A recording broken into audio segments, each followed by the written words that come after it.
So one thing we would like to get is the Pareto curve, which is a frontier between dominated solutions and divisible solutions. Let's take a look at this graph.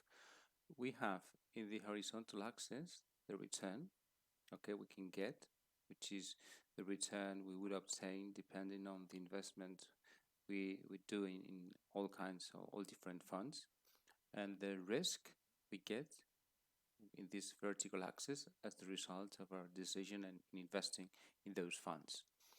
So if we have a large return, we expect to go with a high risk and the other way around.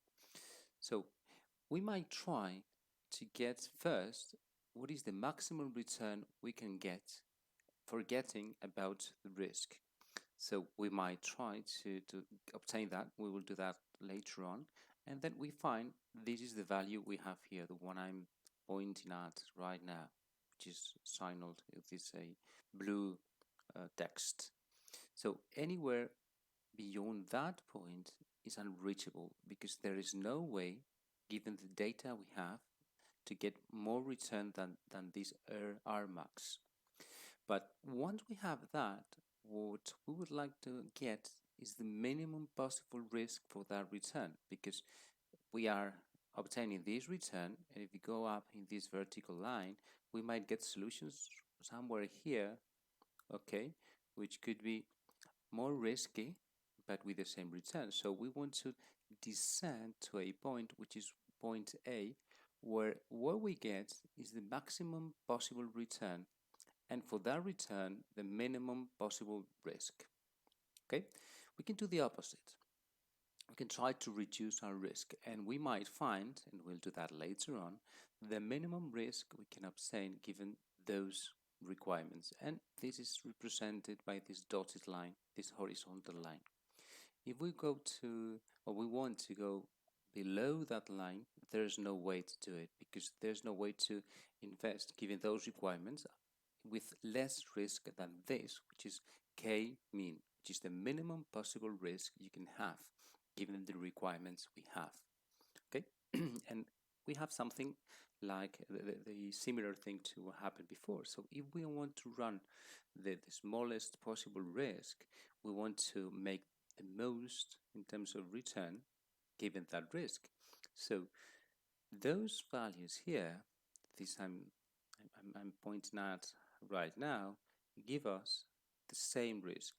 But the more I go to my right, the larger my return. So I want to get this V point, which is the one that gives me the minimum return, sorry, the minimum risk, and for that risk, the maximum return. Okay, so anywhere beyond that, this vertical line is invisible.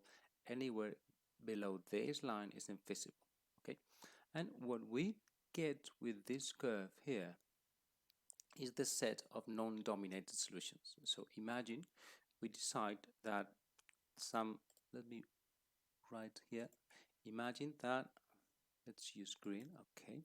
Imagine that we decide that this is a good level of return. So what we would like to get is, okay, all this, suppose this is a vertical line, okay, suppose all these solutions give me the same return, which is acceptable for me.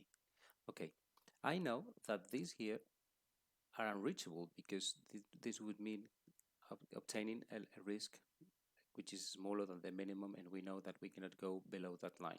So what we want to find is this solution here, which is the one that provides me with a minimum risk given that return. Okay, and those which are above this point here are dominated solutions, which means that are worse, that they will provide me with the same return but with a larger value of risk. And now I'm not interested in those because they are worse, giving me the same return. And those which are here are invisible because there is no way that I can get this return unless I take this risk or a larger one. So I want to get this. If I reproduce this calculation for different straight lines, I would get different values for this curve, which allow me to provide the decision maker with a set of points for him or her to decide what he or she prefers, whether you prefer more risk and more return or less risk and less return. But here at least you got rid of things you cannot achieve, like those in orange, invisible, and those in white, which are dominated. These are the best possible solutions, combining both risk and return.